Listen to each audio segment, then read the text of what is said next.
पश्चिम बंगाल की मुख्यमंत्री ममता बनर्जी और दिल्ली के सीएम अरविंद केजरीवाल ने मंगलवार को इंडिया गठबंधन की बैठक में अचानक विपक्ष के प्रधानमंत्री पद के उम्मीदवार के रूप में कांग्रेस अध्यक्ष मल्लिकार्जुन खड़गे का नाम प्रस्तावित करके सबको चौंका दिया। उन्होंने सुझाव दिया कि खड़गे पीएम पद के लिए एक दलित चेहरा हो सकते हैं। आपको बता दें कि इससे पहले ममता और केजरीवाल की सोमवार को मुलाकात हुई थी।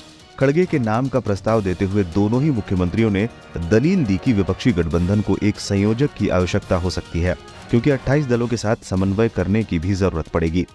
ममता की दलील का समर्थन करते हुए बैठक में केजरीवाल ने कहा कि खड़गे को संयोजक नियुक्त करने के अलावा गठबंधन की तरफ से प्रधानमंत्री पद के लिए पसंद भी घोषित किया जाना चाहिए।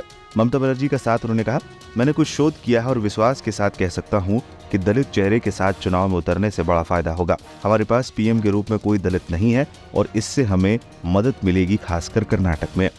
सूत्रों ने कहा कि खड़गे के पक्ष में प्रस्ताव सामने आने के बाद कांग्रेस अध्यक्ष के लिए भी अजीब स्थिति पैदा हो गई थी।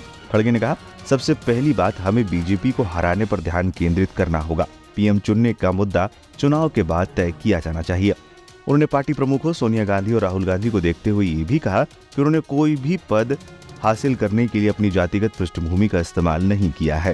सूत्रों ने बताया कि मंगलवार की बैठक में नेताओं के बीच सौहार्द का अभाव नजर आया। इससे पहले की बैठकों में आपसी तालमेल काफी सकारात्मक थी।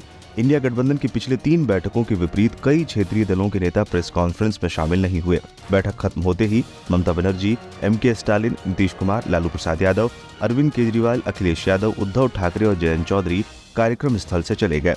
बैठक के दौरान कई पार्टियां थी जिन्होंने कांग्रेस से 3 राज्यों के चुनावी हार में उसकी हालिया हार के बारे में सवाल किया।